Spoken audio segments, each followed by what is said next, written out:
الحمد لله نحمده ونستعينه ونستغفره ونؤمن به ونتوكل عليه ونعوذ بالله من شرور أنفسنا ومن سيئات أعمالنا من يهده الله فلا مضل له ومن يضلله فلا هادي له ونشهد أن لا إله إلا الله وحده لا شريك له ونشهد أن سيدنا وحبيبنا وشفيعنا ومولانا محمدا عبده ورسوله أما بعد أعوذ بالله من الشيطان الرجيم بسم الله الرحمن الرحيم شهر رمضان الذي أنزل فيه القرآن هدى للناس وبينات من الهدى والفرقان وقال النبي صلى الله عليه وسلم تعلموا الفرائض والقرآن وعلموا الناس فإني مقبوض أو كما قال النبي صلى الله عليه وسلم۔ محترم جناب مولانا نسیم احمد صاحب نے اور مولانا محمد مسلم صاحب نے جو میرے بارے میں فرمایا وہ ان کی محبت کی بات ہے، ورنہ میں آپ حضرات کی اولاد اور خادم کے درجے میں ہوں۔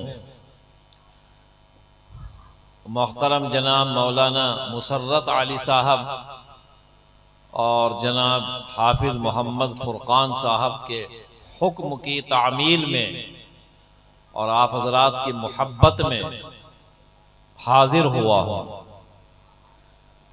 اور شکر گزار ہوں آپ تمام حضرات کا کہ آپ عشاء کے بعد سے لے کر کے جلسے میں تشریف فرما ہیں، اور انتظار میں آپ 11 بجے تک بیٹھے ہوئے ہیں۔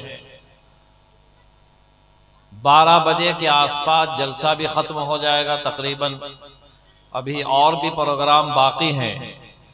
اہم خطاب حضرت مولانا عابد صاحب جو ہمارے مشفق محترم ہیں تشریف فرما ہیں، اور ایک مدت تک ہم دونوں ساتھ بھی رہے ہیں جامعہ حسینیہ مرغوب پور مصطفیٰ آباد میں۔ بہت سارے جلسوں میں، مساجد کے پروگرام میں جانا ساتھ ہوتا تھا۔ آج بہت دنوں کے بعد ان کی زیارت ہوئی آپ حضرات کے یہاں، تو وہ برابر اور مستقل آتے ہی رہتے ہیں۔ چند باتیں مجھے عرض کرنی ہے۔ قرآن کریم کی نسبت پر آپ حضرات جمع ہیں۔ مدرسہ ماشاءاللہ قرآن کی خدمات انجام دے رہا ہے۔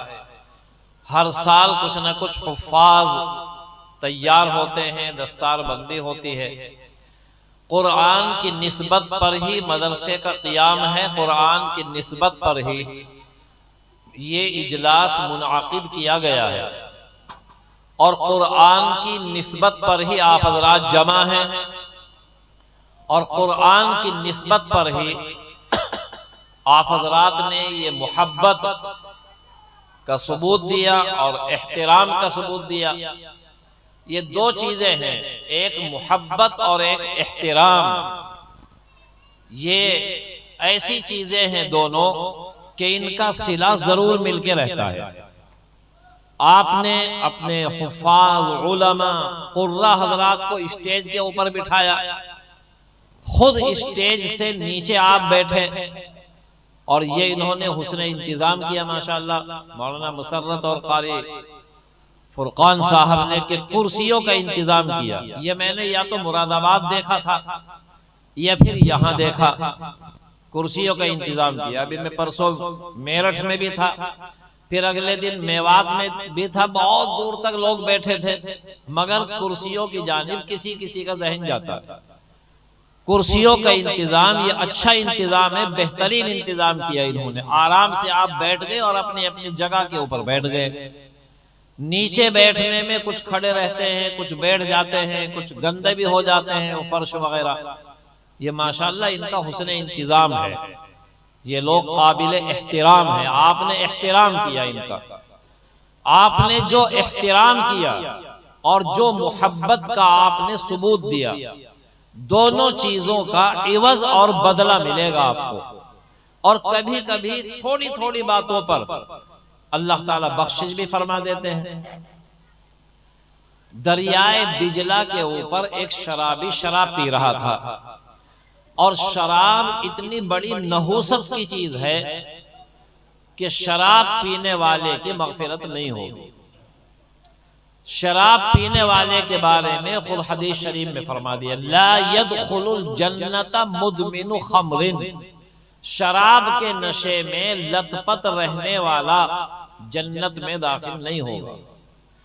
اور جنت کی خوشبو 40 سال آپ چلتے ہی رہیں 40 سال تک، 40 سال چلنے کے بعد جہاں پہنچیں گے آپ، وہاں تک بھی جنت کی خوشبو پہنچتی رہے۔ جنت میں تمام نعمتیں، شراب بھی ہوگی جنت میں، دودھ بھی پلایا جائے گا، اور پانی کا بھی انتظام ہوگا، اور شراب کا بھی ہوگا۔ قرآن کریم کی آیت ہے وَأَنْهَارٌ مِّنْ خَمْرٍ لَذَّةٍ لِّلشَّارِبِينَ، شراب پلائی جائے گی، پینے والوں کو بڑی لذت آئے گی۔ دنیا کی شراب پی کر کو نشہ، دنیا کی شراب پی کر کے آدمی ادھر سے ادھر ادھر سے ادھر پھرتا ہے، گرتا پڑتا پھرتا ہے، اور غلط سلط باتیں بکتا ہوا پھرتا ہے۔ اور ایک گاؤں میں تو شراب اتنی پی لی ایک نے کہ اس کے نشے میں ہے اس کا انتقال ہو گیا۔ ابھی کچھ 1 سال پہلے کا ہی واقعہ ہے، زیادہ شراب پی لی، نشہ اتنا زیادہ آیا کہ انتقال ہو گیا۔ اور حدیث میں آتا ہے کہ مرتے وقت اگر ایک قطرہ بھی مثانے میں موجود تھا، جنت میں نہیں جائے گا وہ آدمی۔ اس قدر مہلک اور ام الکبائر اور ام الفواحش ہے شراب۔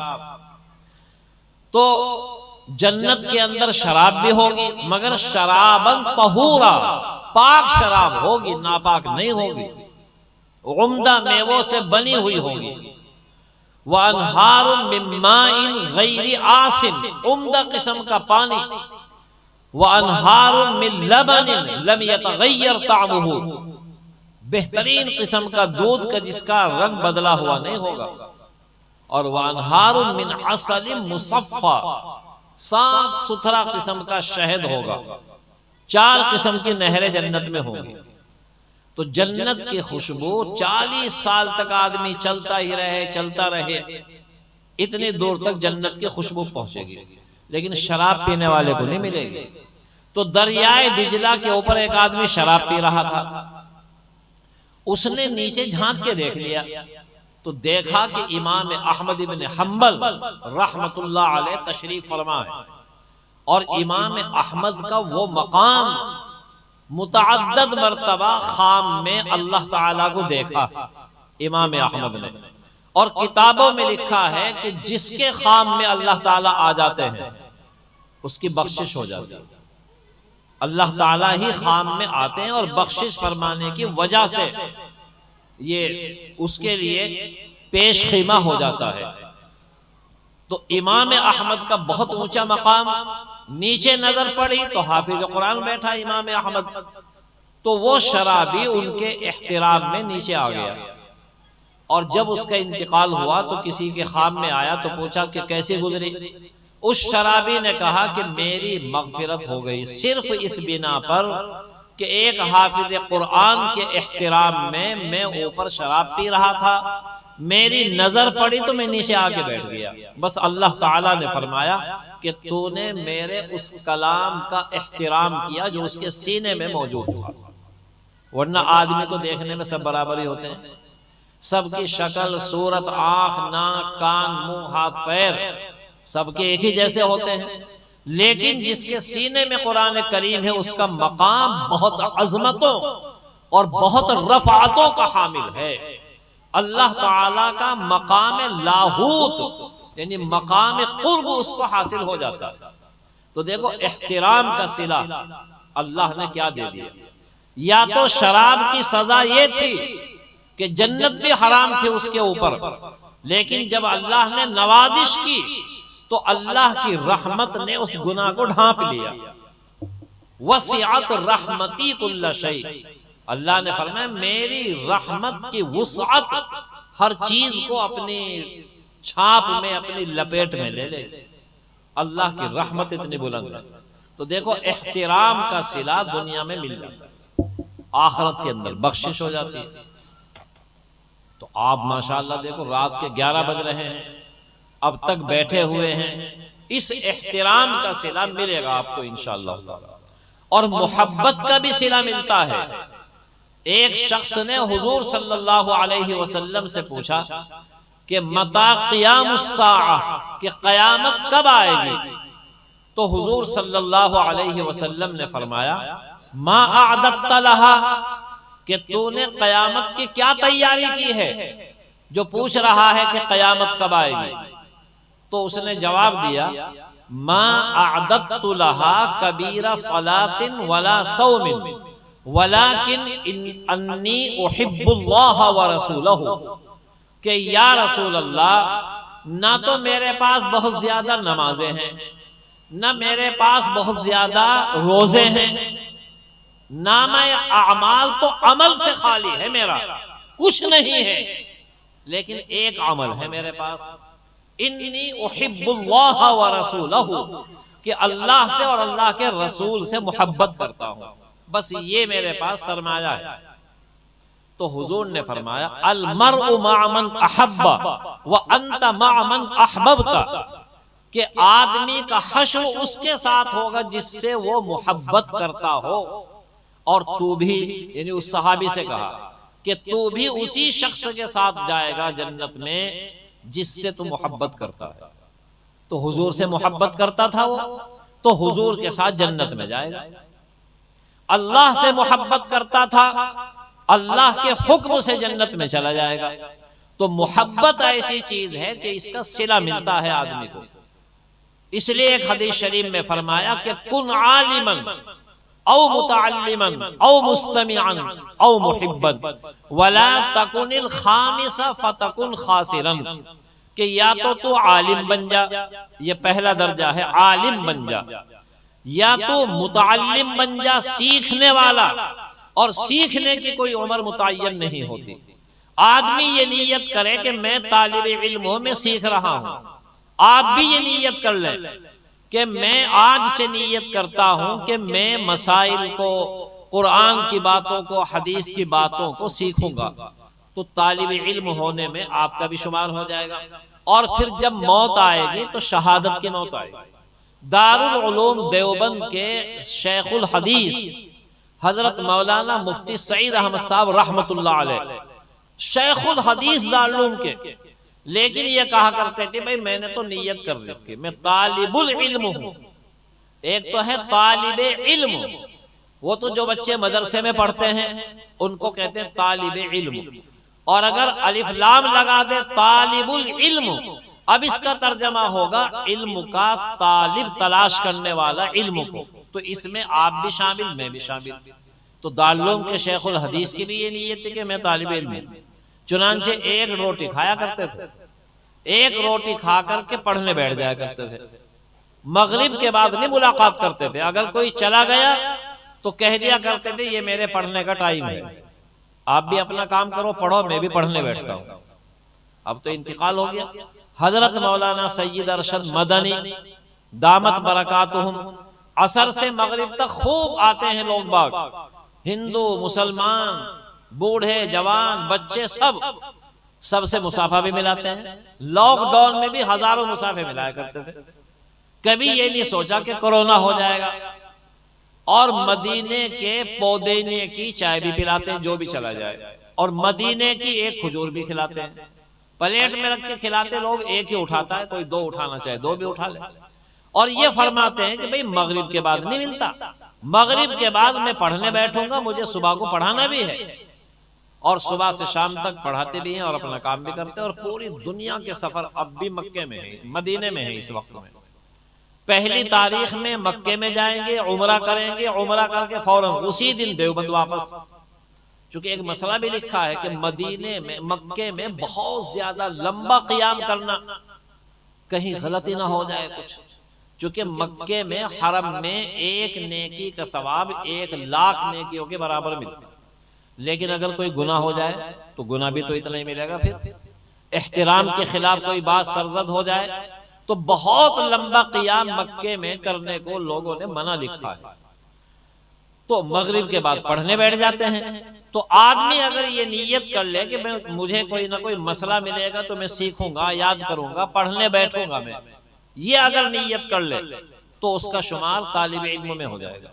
اور صحابہ جہاں بھی رہتے تھے دنیا میں، حتیٰ کہ کتابوں میں لکھا ہے کہ اگر کوئی صحابی اسپتال میں بھی ہوتا تو اسپتال میں بھی یا تو سیکھتے تھے یا سکھاتے تھے، وہاں بھی یہ کرتے تھے۔ حضرت مولانا سید ارشد مدنی دامت برکاتہم کے والد محترم شیخ الاسلام شیخ العرب والعجم سید حسین احمد مدنی نور اللہ مرقدہ مالٹا کی جیل میں تھے۔ دارالعلوم کے محتمم صاحب قاری محمد طیب صاحب ملاقات کے لیے تشریف لے گئے، تو ملاقات کے دوران پوچھا کہ حضرت جیل میں کیا مشغلہ ہے آپ کا؟ کہا کہ قیدیوں کو بغدادی قاعدہ پڑھاتا ہوں، قیدیوں کو بغدادی قاعدہ پڑھاتا ہوں جیل میں۔ تو حضرت محتمم صاحب فرمانے لگے کہ دارالعلوم میں تو آپ شیخ الحدیث تھے، وہاں تو آپ بخاری پڑھایا کرتے تھے، سب سے بڑی کتاب بخاری جس کو پڑھ کر کے آدمی مولوی بنتا ہے، اور تمام اساتذہ میں وہ بھی شیخ الحدیث کہ دیوبند تو آپ بخاری پڑھایا کرتے تھے، یہاں آپ قیدیوں کو قاعدہ پڑھا رہے ہیں۔ تو حضرت نے فرمایا بھئی بخاری پڑھنے والے آئیں گے تو بخاری پڑھائیں گے، قاعدہ پڑھنے والے ملے تو ہم قاعدہ پڑھا رہے ہیں، جو بھی ہم سے جو پڑھے بھئی ہم تو اللہ کے لیے پڑھا رہے ہیں، کوئی بخاری پڑھوا لو کوئی قاعدہ پڑھوا لو۔ قبر میں یہ تو کوئی پوچھے گا نہیں کہ بھئی دارالعلوم کے ناظم تعلیمات صاحب تشریف لائے، آئیے بیٹھی، یہ اگرچہ کسی سے تو پوچھا جائے گا، اب یہ کیا پتا کون کیسا ہے، تو اللہ ہی جانتے ہیں، دنیا میں تو پتہ نہیں چلتا کون مقبول ہے کون مردود ہے، بے خبر کیا خبر تجھ کو کیا کون ہے، جب تلیں گے عمل سب کے میزان پر تب کھلے گا کہ کھوٹا کھرا کون ہے۔ تو بعض دفعہ اخلاص سے تھوڑا سا عمل وہ بھی عند اللہ مقبول اور محبوب ہو جاتا ہے۔ تو آپ کا یہ عمل یہاں آنا بیٹھنا یہ بھی ایک عمل ہے، اللہ کو یہی اگر پسند آ گیا تو اللہ کے خزانوں میں تو کوئی کمی نہیں۔ وَإِن مِّن شَيْءٍ إِلَّا عِندَنَا خَزَائِنُهُ، خزانے کے خزانے بھرے پڑے ہیں اللہ کے یہاں، تھوڑی تھوڑی باتوں پر بخشش، تھوڑی تھوڑی باتوں پر نجات، بس اخلاص ہونا چاہیے، محبت ہونی چاہیے۔ ایک آدمی کی بخشش کیسے ہوئی؟ نام اعمال تولے گئے اس کے، تو گناہ تو اس کے بہت زیادہ اور عمل اس کے بہت تھوڑے سے، بس وہ تو سمجھے گا بھئی تو ہلاک ہو گیا، تیری تو نیکیاں بہت کم اور گناہ تیرے بہت زیادہ۔ اسی حالت میں کہ وہ کشمکش کے عالم میں ہوگا، پسینہ پسینہ ہوگا، نا امید ہو جائے گا، ایک چھوٹی سی پڑیا چھوٹی سی تھیلی وہ اس کی نیکیوں کے پلڑے میں آ کر کے گرے گی، اور بس اس کے گرتے ہی پورا پلڑا نیکیوں کا بھاری ہو جائے گا اور گناہ بہت ہلکے پھلکے رہ جائیں گے۔ اب یہ تو بہت خوش و خرم ہوگا کہ دیکھو بھئی میرا تو کام بن گیا، اب تو میری مغفرت بخشش یقینی ہے، اب تو گناہ بہت کم رہ گئے اور نیکیوں کا پلہ بھاری ہو گیا۔ وہ کہے گا کہ یا اللہ یہ کیا چیز ہے پڑیا، اس میں کیا چیز ہے جو میری نیکیوں کو بھاری کر دیا؟ تو اللہ تعالیٰ فرمائیں گے کہ اس میں مٹی ہے۔ یہ مٹی کیسی کہ جس نے اتنا پلہ بھاری کر دیا؟ تو بتایا جائے گا کہ تو نے کسی موقع پر اپنے مسلمان بھائی کے جنازے کے بعد کفن دفن میں شریک ہو کر جب قبر میں اس کو دفنایا جا رہا تھا تو انہیں اس کی قبر کے اوپر اٹھا کر کے مٹی ڈالی، تو 3 مٹھیاں ڈالتے کہ منہا خلقناکم وفیہا نعیدکم ومنہا نخرجکم تارۃ اخری، مٹی ڈالی تھی، اس مٹی کے نتیجے میں بس تیری مغفرت ہو گئی۔ دیکھو اخلاص کے ساتھ تھوڑا سا عمل کتنا کام آتا ہے، یہ ہوتا ہے اخلاص۔ تو شیخ الحدیث صاحب دارالعلوم کے حضرت مولانا سید حسین احمد مدنی رحمت اللہ علیہ جیل کے اندر بس قاعدہ پڑھا رہے ہیں، بغدادی قائدیوں کو جو بھی مل جائے پڑھانے کے لیے، اخلاص اگر ہے تو اصل دولت یہی ہے۔ اور بخاری پڑھا رہا ہے مثلا، لیکن خلوص نہیں، للہیت نہیں، تو اس کا تو بخاری پڑھانا پھر بیکار ہو جائے گا۔ اس لیے کتابوں میں لکھا ہے کہ بہت سے مسجدوں کے امام اور مسجدوں کے میاں جی اور الف باتا پڑھانے والے جنت میں 500 سال پہلے چلے جائیں گے، اور بہت سے بڑے بڑے شیوخ الحدیث و کبار علماء ابھی لائن میں ہی لگے ہوئے ہوں گے، لیکن اخلاص کی بدولت میاں جی اور مسجدوں کے امام اور الف باتا قاعدہ بغدادی اور نورانی پڑھانے والے جنت میں پہنچ بھی چکے ہوں گے۔ یہ ہے اصل اخلاص و للہیت۔ اللہ تعالیٰ کس کا عمل مقبول کر لے یہ اللہ ہی جانتے ہیں، ہمیں تو عمل کرنا ہے اور اللہ کے لیے عمل کرنا ہے، اور کسی نیکی کو چھوٹا نہیں سمجھنا۔ یہ چھوٹی نیکی نہیں، آپ کا 11 بجے تک 12 بجے تک عشاء کے بعد فوراً بیٹھنا، یہ کوئی چھوٹی موٹی نیکیاں نہیں ہیں، یہ بڑی بڑی نیکیاں ہیں۔ نسبت بہت بڑی ہے، یہ قرآن کی نسبت۔ دیکھو بیت اللہ کو نسبت حاصل ہے کہ جو پتھر آیا وہ جنت سے آیا تھا، اس پتھر کو سارے چومتے ہیں، کتنی بڑی نسبت ہے، ورنہ ہے تو پتھر۔ اس لیے حضرت عمر نے کہا تھا ایک موقع پر کہ اگر میں نہ دیکھتا کہ حضور صلی اللہ علیہ وسلم نے تیرا بوسہ لیا ہے تو ما اقبلک قط، میں تجھے کبھی نہ بوسہ دیتا۔ میں جانتا ہوں کہ انکا حجر لا تنفع ولا تضر، تو پتھر ہی تو ہے، نہ تو نفع دے سکتا ہے نہ تو نقصان دے سکتا ہے، لیکن رسول اللہ نے تجھے چوما، تیرا بوسہ لیا، اس لیے میں تیرا بوسہ لے رہا ہوں، اس لیے میں تجھے چوم رہا ہوں، ورنہ ہے تو پتھر ہی۔ لیکن نسبت کتنی اونچی ہے، پتھر جنت سے آیا تھا، پتھر بیت اللہ میں لگا ہوا ہے، تو بہت بڑی نسبت حاصل ہے۔ دارالعلوم میں طلبہ فارغ ہوتے ہیں تو اساتذہ کے ہاتھ چومتے ہیں، اور چومنا جائز ہے، اور عربوں میں لوگ پیشانی چومتے ہیں، جب بھی کوئی ملاقات کریں گے تو پیشانی کا بوسہ دیں گے، کبھی ہاتھ کا بوسہ دیں گے۔ تو دیکھو نسبت کتنی بڑی چیز ہے پتھر، لیکن ساری دنیا تمنا کرتی ہے کہ میں حجر اسود کو بوسہ دے دوں، اور کتنے ہی لوگ اپنی جان بھی گنوا دیتے، ہم نے تو اپنی آنکھوں سے دیکھا مرتے ہوئے، حجر اسود کا بوسہ لینے کی کوشش کی، بعض نہیں لے سکے، بھیڑ میں وہی دب کے مر گئے۔ لیکن نسبت کتنی بڑی، ممکن ہے اللہ تعالیٰ اسی بنا پر مغفرت فرما دے۔ تو میں وہ جو حدیث پیش کر رہا تھا، بات لمبی ہو رہی ہے، حضور نے فرمایا کہ یا تو عالم بن جاؤ، اور اگر وقت نکل گیا تو سیکھنے والے بن جاؤ، متعلم۔ تو ہم سب بھی نیت کر لیں، میں نے بھی یہ نیت کر رکھی کہ میں تو طالب علم ہوں۔ لوگ تعریفیں کرتے ہیں، بھئی ہم کیا تعریف کے لائق ہے، آدمی خون کے قطرے سے پیدا ہوا، منی کے قطرے سے پیدا ہوا، تعریف کے لائق اللہ تعالی قبر میں سب کو برابر برتاؤ کیا گیا۔ اللہ تعالیٰ کس کو مقبول فرما لے یہ تو معلوم نہیں۔ تو دوسرا نمبر یہ کہ طالب علم، یعنی علم سیکھنے والے بن جاؤ، یہ نیت رہے آدمی کی کہ مجھے کوئی مسئلہ مل جائے میں اس کے سیکھوں گا۔ زراعت کے مسائل کیا ہیں، تجارت کے مسائل کیا ہیں، ملاقات کے کیا مسائل ہیں، سفر کے کیا مسائل ہیں، حج کرنے جاؤ تو اس کے کیا مسائل ہیں۔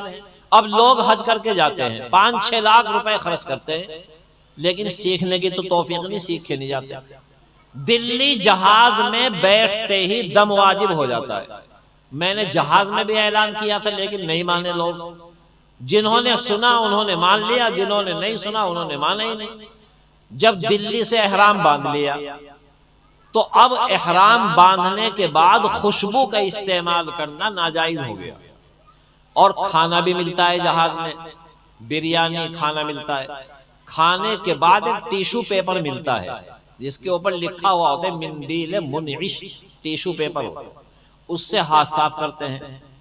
عربی جہاز جو دینے والی لڑکیاں ہیں اس ٹیشو پیپر کو، وہ ساری عربی اور مسلمان، پائلٹ اور خدام وہ سارے مسلمان، وہی ٹیشو پیپر بھی دے رہے ہیں، اور اس کے استعمال سے ایک بکرا واجب ہو جائے گا۔ دم کا مطلب ہے ایک بکرا۔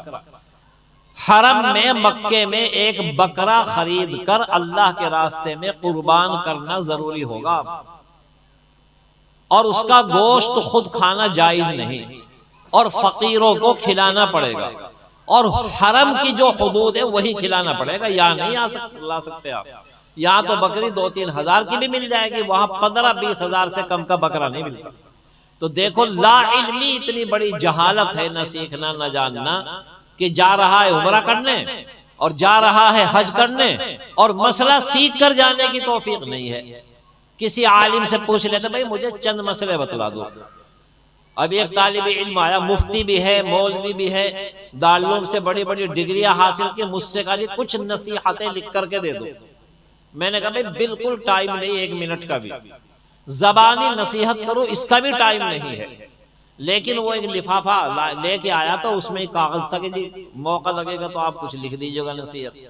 خیر 12-1 بجے مجھ کو مل گیا ٹائم، جب میں اپنے تمام کاموں سے فارغ ہو گیا، میں نے کھول کے دیکھا اس نے لکھا کیا، بہت عاجزی انکساری کے ساتھ لکھا تھا کہ میں دارالعلوم سے اب جا رہا ہوں، اب میں مولوی بھی ہوں، مفتی بھی ہوں، ادیب بھی ہوں، لیکن آخری آپ کچھ نصیحت کر دیں میرے لیے، کیا کس طرح سے کروں گا؟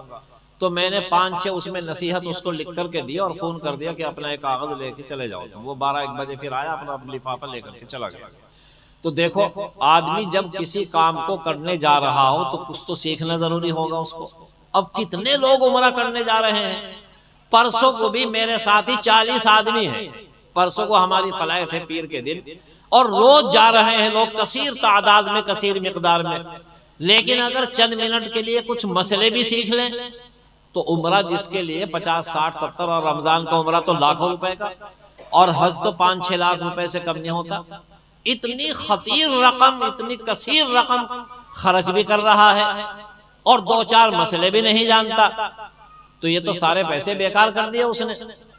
تو اگر اس ٹیشو پیپر کو استعمال کر لیا، ہاتھ کے اوپر اگر خوشبو لگ گئی، ایک بکرا اس کے ذمہ واجب ہو جائے۔ اور ایسے ایک ہی مسئلہ نہیں، بہت سارے مسائل ہیں۔ ایک لڑکا آیا کھجور لے کر، میں نے کہا کیوں لائے، کہاں سے لائے؟ کہ جی میں حج کر کے آیا۔ تو میں نے دیکھا بھئی بال تو تیرے سر کے اوپر پورے بڑے بڑے ہیں، بال کہاں گئے تیرے؟ بال تو نے کٹائے ہی نہیں ہے، حج کیسے کیا؟ کہنے لگا جی وہاں جب حج کے ارکان پورے ہو گئے تو وہاں تو کاٹتے رہتے ہیں قینچی لے کر، صفا مروہ پر کھڑے رہتے عربی بچے، وہ 2-3 بال کاٹ دیتے ادھر سے ادھر، تو میں نے تو وہاں کٹوا لیے تھے۔ میں نے کہا ہمارے امام ابو حنیفہ رحمۃ اللہ علیہ کے یہاں اس سے نہیں بال کٹنے مانے جاتے، پورے سر کے اوپر یا تو پورے بال کٹاؤ یا سر کے 4 حصے کر کے چوتھائی حصہ، 4 میں سے 1 حصہ بالوں کا کٹ جانا چاہیے۔ یعنی اگر تھوڑے تھوڑے کٹا لیے تو 4 حصے کر کے بالوں کے تھوڑے سے 1 حصہ کٹ جانا چاہیے، اور اس طرح پھروائیں تو حضور نے دعا دی رحم اللہ المحلقین، کہ جو حلق کرائے پورے بال منڈوائے تو اللہ تعالیٰ اس کے اوپر رحم کرے۔ اور قینچی اگر چلوائے تو جب قینچی سے کٹوائے گا جب 1 پوروے کے برابر بال کٹ جائے، 1 پوروے کے برابر پورے سر کے یا 4 حصے کر کے 1 حصے کے بال کٹنا ضروری ہے مردوں کے لیے۔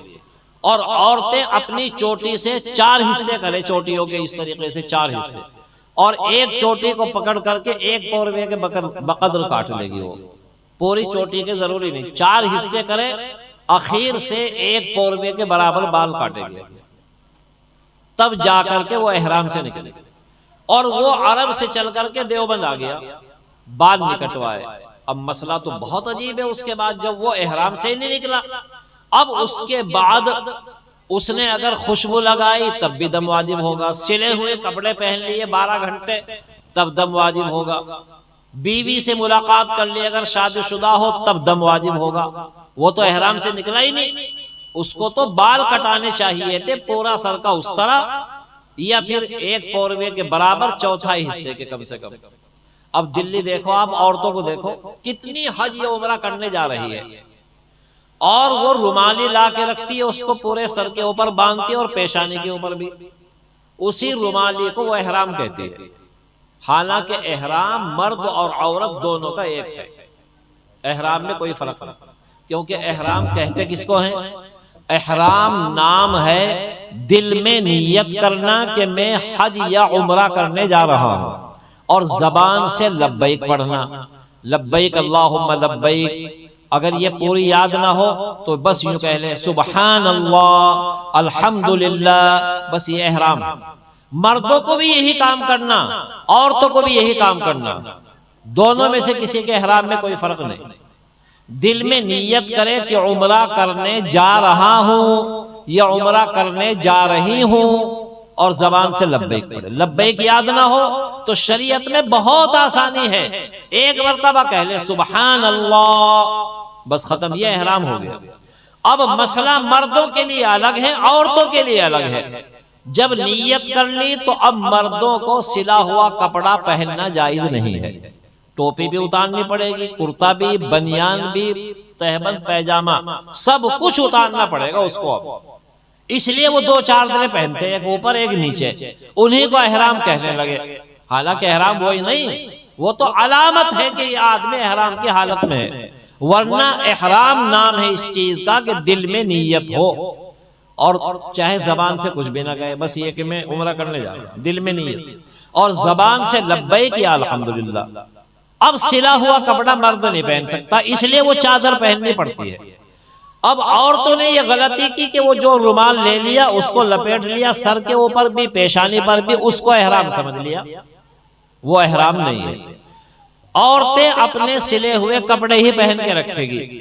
اب عورتوں نے جو رومالی باندھی وہ پیشانی کے اوپر بھی باندھ لی، اب وضو کہاں سے ہوگا ان کا؟ اب ایئرپورٹ پہ دیکھو، سر کا مسح کرتی تو پیشانی کا یہاں کا بھی مسح کرتی، حالانکہ پیشانی کا تو مسح جائز ہی نہیں۔ ایک بال برابر بھی اگر خشک رہ گیا مسح نہیں ہوگا، جب مسح نہیں ہوا تو وضو نہیں ہوگا، جب وضو نہیں ہوا تو نماز بھی نہیں ہوگی۔ تو دیکھو مسئلے سیکھنا یہ بہت ضروری ہے، چاہے حج کرنے جا رہا ہو یا عمرہ کرنے جا رہا ہو، زکوٰۃ کے مسائل ہو یا پھر حج کے مسائل ہو، روزے کے مسائل ہو، سیکھنا ضروری ہے۔ اب رمضان شریف کا مہینہ آ رہا، اگر بھول کر حلق میں پانی چلا گیا اس سے کچھ نہیں بگڑے گا، روزہ روزہ ہی رہے گا، چاہے اس نے بھول کر پورا ایک گلاس پانی پی لیا، چھک کر پانی پی لیا، روٹی کھا لی، دودھ پی لیا، چائے پی لی، اس کو پتہ ہی نہیں، بھول کر کے جو چاہے کھا لیا۔ بلکہ بھول اللہ ہی لگاتے ہیں جان کر کے، اپنے بندوں پر رحم کرتے ہیں اللہ تعالیٰ۔ اس لیے مسئلہ یہ ہے، اگر کسی کو دیکھو نا کہ وہ رمضان میں پانی پی رہا ہے بھول کر، اور بیچارہ پتلا دبلا کمزور ہے، اس کو روزہ نہ یاد دلاؤ، وہ تو اللہ تعالیٰ تو پلا رہے ہیں اس کو پانی، بھول لگا دی، اور ہم اس سے پانی کو روک لیں، جب پی لے اچھی طرح چھک جائے اب یاد دلاؤ اس کو کہ بھئی آپ کا تو روزہ تھا، کہ بھئی وہ غلطی ہو گئی، اللہ نے بھول لگائی۔ اور اگر دیکھو کوئی بڑا ہٹا کٹا تندرست ہے، اس کو چاہے آپ یاد دلا دو، بھول اللہ تعالیٰ ہی لگاتے ہیں، اللہ تعالیٰ کی مرضی کے بغیر پتہ بھی نہیں ہلتا۔ مجھے آپ کی زیارت کرنی تھی، آپ کو میری نہیں، میری کیا زیارت؟ میں تو بار بار یہ پڑھتا رہتا ہوں، اے حسین اس کو تو فضل باری سمجھ، ورنہ تیری طرف دیکھتا کون ہے؟ مجھے آپ کی زیارت حاصل ہو گئی، ورنہ میں نے معذرت بھی بہت کی تھی، مگر انہوں نے، ہمارے محترم مولانا مسرت صاحب نے اور قاری فرقان صاحب نے معذرت قبول نہیں کی۔ تو اللہ کو یہی منظور تھا، اللہ کی مرضی کے بغیر پتہ بھی نہیں ہلتا، تو بھول اللہ تعالیٰ لگاتے ہیں۔ روزے میں کوئی کمی نہیں آئے گی، لیکن اگر وضو کرتے ہوئے، غسل کرتے ہوئے حلق میں پانی چلا گیا، اگر ایک قطرہ بھی چلا گیا، روزہ ٹوٹ جائے گا آپ کا، اس کی قضا کرنی پڑے گی۔ تو دیکھو ادھر تو پانی پی رہا ہے پورا ایک گلاس، روزے میں کوئی کمی نہیں آتی، اور وضو کرتے ہوئے، نہاتے ہوئے حلق میں اگر پانی چلا گیا ایک قطرہ تو روزہ ٹوٹ جائے گا، کیونکہ اسے بھول نہیں کہتے، اسے خطا کہتے ہیں۔ وضو کر رہا ہے، اس کو پتا ہے کہ تیرا روزہ ہے، البتہ غلطی سے، خطا سے پانی چلا گیا اندر، خطا معاف نہیں ہے روزے میں، غلطی معاف نہیں ہے، بھول معاف ہے۔ تو بھول میں اور غلطی میں فرق ہے۔ بھول میں یہ تو پتا کہ میں پانی پی رہا ہوں، لیکن روزہ نہیں یاد رہا، اس کو بھول لگ گئی، اور وضو کرتے ہوئے اس کو یہ تو پتا کہ میرا روزہ ہے، البتہ غفلت میں غلطی سے ایک قطرہ پانی اندر حلق میں چلا گیا، یہ معاف نہیں ہے۔ غلطی اور خطا معاف نہیں ہے، بھول معاف ہے، نسیان معاف ہے۔ تو دیکھو تھوڑا تھوڑا سا فرق ہو جاتا ہے مسئلے میں۔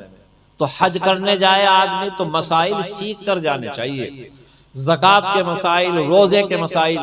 تو حدیث شریف میں دوسرا درجہ یہ فرمایا کہ بھئی متعلم بن جاؤ، اور تیسرا درجہ یہ فرمایا کہ اگر سیکھنے کا بھی ٹائم نہیں تو سننے والا بن جاؤ، کبھی کبھی سن لینا چاہیے،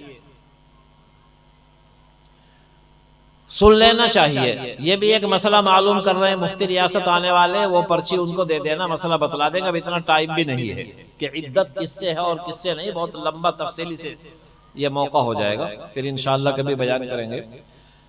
تو عدت میں اور تو یہ عرض یہ تھا کہ مسائل سیکھنے ضروری ہے، عدت کے بھی بہت باریک باریک مسائل ہیں۔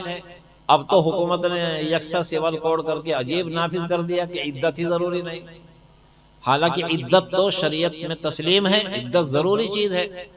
بہت سے لوگوں سے عدت ہوتی ہے جو محرم ہے پہلے سے ہی، رشتہ دار ہے، محرم ہے، بھائی ہے، داماد ہے، بھتیجا بھانجا ہے، یہ سب لوگ اس طریقے کے ہیں کہ ان سے عدت میں پردہ نہیں ہوتا۔ باقی جو جن سے نکاح حرام ہے ان سے عدت کے اندر پردہ ہوتا ہے۔ تو مسائل کا سیکھنا بہت ضروری ہے۔ تو دیکھو روزہ رکھتے ہوئے خطا معاف نہیں ہے، لیکن بھول معاف کر دی اللہ تعالیٰ نے۔ ذرا ذرا سا فرق، اور کتنا فرق ہو گیا، دعا اور دغا۔ دعا کے اوپر نقطہ لگا دو، دیکھو ترجمہ کہاں سے کہاں پہنچ گیا۔ رحمت اور زحمت، رحمت کی راہ پر نقطہ لگا دو، زحمت بن گیا۔ محرم کتنا شاندار لفظ ہے، لیکن ہا کے نیچے نقطہ لگا دیا، مجرم بن گیا۔ ایک نقطے نے ہمیں محرم سے مجرم کر دیا۔ ہم دعا لکھتے رہے اور وہ دغا پڑھتے رہے، لکھا تھا دعا اور پڑھنے والے نے اس کو دغا پڑھ دیا۔ تو حدیث شریف میں فرمایا کہ یا تو عالم بن جاؤ، یا متعلم بن جاؤ، یا سننے والے بن جاؤ۔ تیسرا درجہ سننے والے، یعنی جلسہ ہو تو تقریر سنو۔ اور چوتھا درجہ ہے کہ کم سے کم محبت کرنے والے ہی بن جاؤ، اور 5ویں نمبر کے نہ بن جانا، یہ فرمایا۔ اگر 5ویں نمبر کے بن گئے تو پھر خسارہ ہی خسارہ ہے، نقصان ہی نقصان ہے۔ تو دیکھو مدرسے کی نسبت سے ہمیں کتنی چیزیں معلوم ہوتی ہیں۔ بچے پڑھتے ہیں چھوٹے چھوٹے، حافظ قرآن بنتے ہیں، مسائل کا علم ہوتا ہے۔ ایک شخص سفر میں تھا، اس کے اوپر غسل واجب ہو گیا، بیمار بھی تھا، سر کے اوپر چوٹ بھی تھی، اور غسل واجب ہو گیا اس کے اوپر۔ اس نے اپنے ساتھیوں سے مسئلہ پوچھا کہ میرے اوپر غسل واجب ہو گیا، تو میں بیمار بھی ہوں، سر کے اوپر میرے زخم بھی ہے، تو کیا مجھ کو نہانا پڑے گا کیا؟ غسل واجب ہو گیا۔ تو اس نے مسئلہ تو جانتا نہیں تھا، اس نے بتلا دیا کہ ہاں بھئی جب غسل واجب ہو گیا تو اب تو غسل کرنا ہی پڑے گا، چاہے تو کتنا ہی بڑا بیمار ہو۔ اب اس نے پانی سے غسل کر لیا، ٹھنڈے پانی سے، گرم پانی کا انتظام نہیں تھا۔ غسل کرنے کے بعد اس کا انتقال ہو گیا۔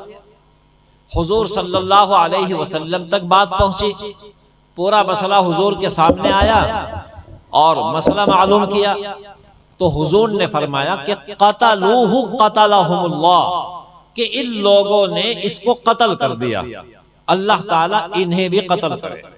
مسئلہ معلوم نہ ہونے کی وجہ سے غلط مسئلہ بتلا دیا۔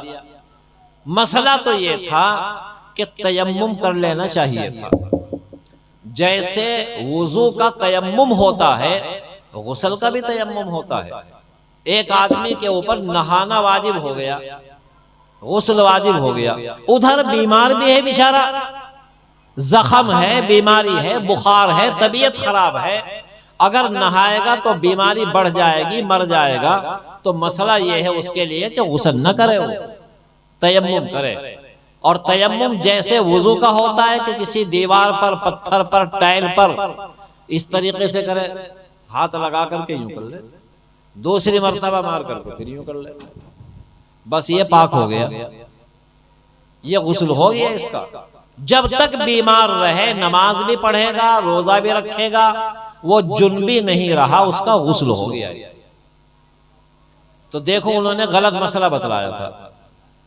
تو یہ مدرسوں میں جو بچے پڑھیں گے، عالم بنیں گے، معلم بنیں گے، دوسروں کو مسئلے بتلائیں گے، دین پھیلے گا، تو اس لیے حدیث میں فرمایا کہ یا تو عالم بنو یا متعلم بنو یا سننے والے بنو، کم سے کم محبت کرنے والے۔ 5ویں نمبر کے نہ بن جانا کہ رکاوٹ پیدا کرنے والے، 5ویں نمبر کے نہ بننا، تعاون کرنے والے بننا چاہیے، یہ حدیث شریف میں فرمایا۔ اب دیکھو رمضان شریف کا مبارک مہینہ ہمارے سامنے آ رہا ہے، چند دن باقی ہے۔ میں نے وہی آیت قرآن کریم کی پڑھی تھی، شہر رمضان الذی انزل فیہ القرآن، کہ رمضان شریف کا مہینہ وہ ہے جس میں قرآن کریم نازل ہوا، اور رمضان شریف کا مہینہ بڑی برکتوں کا حامل ہے۔ قرآن کریم رمضان شریف میں نازل ہوا، ایک ایک لمحہ بہت قیمتی ہے۔ قرآن کریم سے ہمارا تعلق مضبوط ہونا چاہیے۔ تعلق یہ نہیں ہے قرآن کریم سے کہ آدمی قرآن کریم کو خرید کر اپنے گھر میں رکھ لے، الماری کی زینت بنا دے، بچے بس پڑھتے رہیں قرآن کریم، صرف اتنا کافی نہیں ہے، بلکہ قرآن کی تعلیمات پر عمل کرنا، قرآن کی ہدایات پر عمل کرنا یہ بھی ضروری ہے۔ قرآن جیسے کتاب تلاوت ہے، کتاب ہدایت بھی ہے قرآن کریم۔ قرآن کریم پر عمل ضروری ہے۔ اب عمل تو جب ہوگا جب یہ پتا ہو کہ قرآن کریم میں اللہ تعالیٰ فرماتے کیا ہیں۔ اس لیے ابھی ایک جلسہ تھا تھانہ بھون میں، میں بھی گیا تھا، بہت سارے علماء مسجدوں کے ائمہ کو بلا رکھا تھا انہوں نے۔ جلسہ اس موضوع پر کرایا کہ ہر مسجد میں قرآن کریم کی تفسیر کا نظم ہونا چاہیے۔ 5 نمازوں میں سے کسی نماز میں 5 منٹ کے لیے لوگ رک جائیں، کوئی عالم 1-2 آیتوں کا ترجمہ کر دے، لوگوں کے سامنے یہ بتلا دے کہ اللہ تعالیٰ اس آیت میں یہ فرماتے ہیں۔ مثلا قرآن کی کتنی چھوٹی سی آیت، یا ایھا الرسل کلوا من الطیبات واعملوا صالحا، کہ حلال کھاؤ اور اچھے عمل کرو۔ اچھے عمل کرو اس کو بعد میں بیان کیا، اور حلال کھاؤ اس کو پہلے بیان کیا۔ اور رسول تو حلال کھاتے ہی ہیں، تو رسول کا نام لے کر کے امت کو سنانا مقصود ہے۔ اور دوسری آیت میں خود لوگوں کے لیے کہا اللہ تعالیٰ نے، یا ایھا الناس کلوا مما فی الارض حلالا طیبا، کہ اے لوگو زمین سے جو غلہ نکلتا ہے حلال کھاؤ، حرام نہ کھاؤ۔ تو قرآن کہ جب ترجمہ سامنے آئے گا تبھی تو پتہ چلے گا۔ لوگوں نے سوال کیا کہ یسألونک عن الخمر والمیسر، شراب کے بارے میں سوال کرتے ہیں، جوئے کے بارے میں سوال کرتے ہیں۔ قرآن نے کتنا مختصر جواب دیا، قل فیہما اسم کبیر ومنافع للناس واسمہما اکبر من نفعہما، کہ شراب حرام ہے، گناہ کی چیز ہے، اور اس کے نقصانات زیادہ ہیں۔ کتنا مختصر سا جواب دیا۔ حدیث میں پھر تفصیل بیان کی کہ ایک دفعہ شراب پینے سے، نشہ کرنے سے 40 دن کی نمازیں قبول نہیں ہوتی۔ بہت تفصیل حدیث شریف میں بیان کی۔ تو رمضان شریف کا جو مبارک مہینہ آ رہا ہے، اس کی ہمیں قدر کرنی ہے، روزہ رکھنا ہے انشاءاللہ۔ اور روزے کا جو مقصد ہے لعلکم تتقون، تقوی اور پرہیزگاری۔ اور تقوی کا مطلب یہ کہ دل میں ایسی کیفیت پیدا ہو جائے کہ پھر گناہوں سے بچنا آسان ہو جائے۔ روزے میں 3 چیزیں ہیں فقط، کھانے سے رکنا، کسی چیز کے پینے سے رکنا، دوسرے اپنی بیوی سے اپنی جائز خواہشات کو پورا کرنے سے رکنا۔ اور تینوں چیزیں ایسی ہیں کہ آدمی اگر ان کو کر لے تو پتہ بھی نہیں چلنے گا۔ چھپ کر کے پانی پی سکتا ہے وہ، اللہ کے علاوہ تو کوئی دیکھ نہیں رہا، لیکن کوئی بھی نہیں پیتا کہ بھئی میرا تو روزہ ہے، کوئی بھی پانی نہیں پیتا۔ شدت کی پیاس لگی ہوئی ہو دسترخوان پہ طرح طرح کی نعمتیں، لیکن جب تک مسجد سے اعلان نہیں ہوتا، گھنٹی نہیں بجتی، کوئی بھی نہیں کھاتا پیتا، صرف اس اعتبار سے کہ اللہ کو خبر ہے۔ تو تقوی یہاں ہوتا ہے دل میں، اللہ تعالیٰ دیکھ رہا ہے۔ تو رمضان شریف میں جب یہ عادت پیدا ہو جائے گی تو پھر پورے سال گناہوں سے بچے گا وہ، یہی مقصد ہے روزہ رکھنے کا۔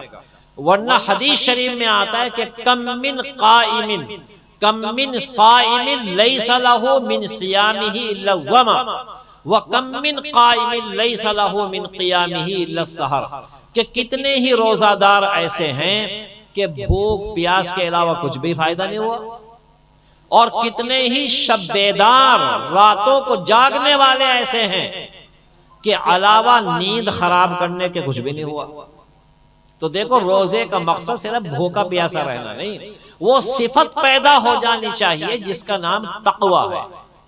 تقوی کی تعریف ہے کف النفس عن الہوا، خواہشات سے اپنے کو روکنا، اور اردو میں تقوی کی تعریف یہ ہے کہ دل میں ایسی کیفیت پیدا ہو جائے کہ اس کے بعد گناہوں سے بچنا آسان ہو۔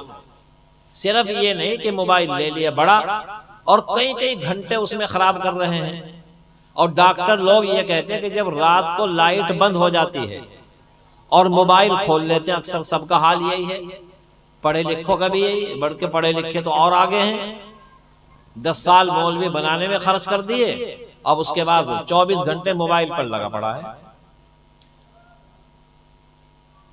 لائٹ بند ہو گئی، موبائل کی بتی جلا دی، ڈاکٹروں کا یہ کہنا ہے کہ اس کی جو شعاعیں نکلتی ہے سیدھے دل کے اوپر اثر کرتی ہے۔ وہ اگر دل بیٹھ گیا تو سارا موبائل دیکھنا بند ہو جائے گا قیامت تک کے لیے۔